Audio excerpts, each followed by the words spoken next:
Now students, इस question को देखिए, सीबीएसई 2016 में पूछा गया है। ये एक अच्छा क्वेश्चन है, ऐसे क्वेश्चन एग्जाम में पूछे जाते हैं। अभी ऊपर तो हम देख लेंगे क्या लिखा है, वो आप छोड़ दो। आपसे कह रहा है कि then find the value of sine A dot cos C. इसका क्या मतलब है? Sine A dot cos C यानी कि sine A into cos C और plus cos A into sine C. इसका आपको वैल्यू निकालना है। ठीक है, किसका वैल्यू निकालना है आपको? साइन ए डॉट डॉट का मतलब यहाँ मल्टीप्लाई से, ओके, कॉस सी और plus cos A sine C. Cos A dot का मतलब इनटू साइन सी। ठीक है ना। अब देखो कैसे करते हैं, अब क्वेश्चन पढ़ते हैं। क्वेश्चन में कह रहा है in a triangle ABC right angle at B, यानी कि आपके पास एक ट्राइंगल है जो कि एंगल बी पे 90 है। ओके, तो इस तरीके से ये ट्राइंगल है और यहाँ बी पे ये 90 डिग्री है। ठीक है, बहुत बढ़िया बात है। इसका नाम हमने रखा, यहाँ से देखिए ए और ये बी और ये सी। करेक्ट। कह रहा है कि ए बी की लेंथ कितनी है? 6 है, तो ये ए बी कितना है? 6 यूनिट्स है।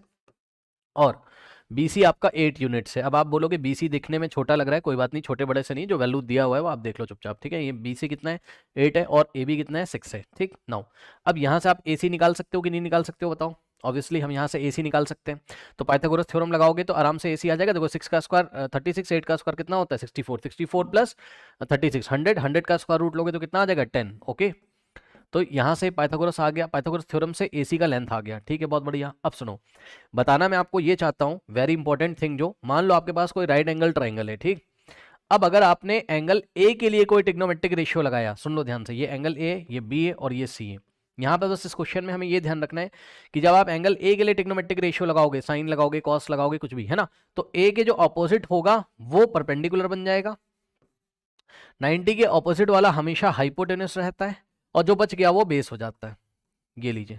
ठीक, लेकिन अगर आप एंगल सी के लिए लगाओगे, अगर आप एंगल सी के लिए कोई ट्रिग्नोमेट्रिक रेशियो लगाओगे तो एंगल सी, ये 90, ठीक, एंगल सी के अपोजिट वाला, मतलब जिस भी एंगल के लिए आप ट्रिग्नोमेट्रिक रेशियो लगाओगे, ठीक है ना, उसके अपोजिट वाला परपेंडिकुलर बन जाता है, यानी कि ए बी बन जाएगा परपेंडिकुलर। ठीक, 90 के अपोजिट वाला ए सी बन जाएगा आपका हाइपो।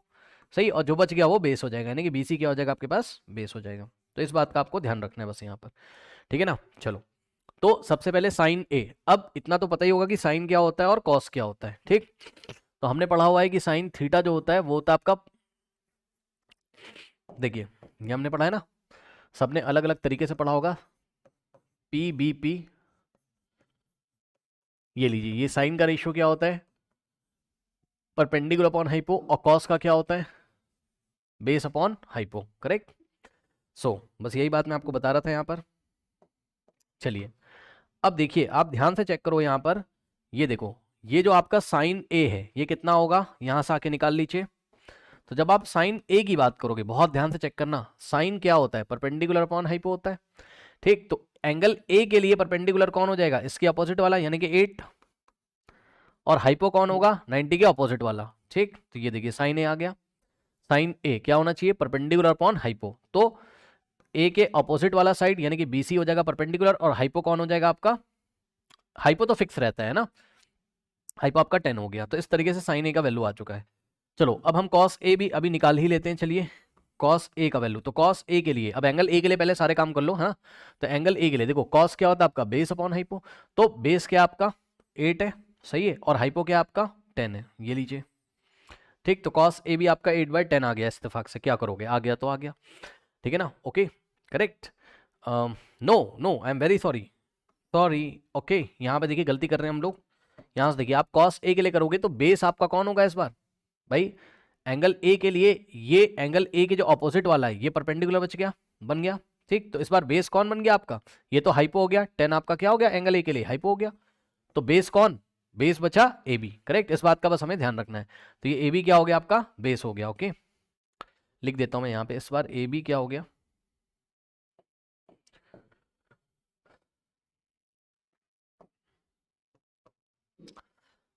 थोड़ा सा इसको हम यहाँ शिफ्ट कर लेते हैं। ठीक है, और ये ए बी क्या हो गया आपका? बेस हो गया। मैं लिख दे रहा हूँ, एंगल ए की बात कर रहे हैं हम। ठीक, तो अब बताओ यहाँ से देख के, कॉस ए कितना हो जाएगा? कॉस क्या होता है? Base upon hypo. बेस कौन है? 6 एंगल ए के लिए, और हाइपो कौन है? 10। इस बात का बस हमको ध्यान रखना है। ठीक है ना। चलो, अब यहीं पर हम एक काम करते हैं, एंगल ए के लिए कर लिया। अब आप एंगल सी के लिए जैसे ही करोगे तो सब कुछ बदल जाएगा। जो बेस था वो परपेंडिकुलर बन जाएगा, जो परपेंडिकुलर था वो बेस बन जाएगा, और हाइपो सेम रहेगा। ठीक, सो हाइपो तो वही रहेगा, लेकिन ध्यान दें, यहाँ पे देखिए ये एंगल सी जो है इसके अपोजिट वाला साइड इस बार क्या बनेगा, परपेंडिकुलर, यस और नो, ठीक। और ये देखिए हाइपो तो हाइपो और ये बन जाएगा बेस, तो बेस इस बार कितना हो जाएगा आपका 8 हो जाएगा, सही है, ओके। अब ये परपेंडिकुलर लिखा हुआ है भाई, नहीं दिख रहा होगा, समझ जाना है परपेंडिकुलर ये बेस। चलो अब यहां पे देखो कॉस सी, ठीक, सो कॉस सी, अब देखो कॉस क्या होता है, आवाज रिफ्लेक्ट होके आ रही है मेरी, ओके। कॉस सी क्या होता है, देखो बेस अपॉन हाइपो, सो सी के लिए बेस कौन है 8 और हाइपो कौन है 10, ये लीजिए। और साइन सी अगर निकालोगे,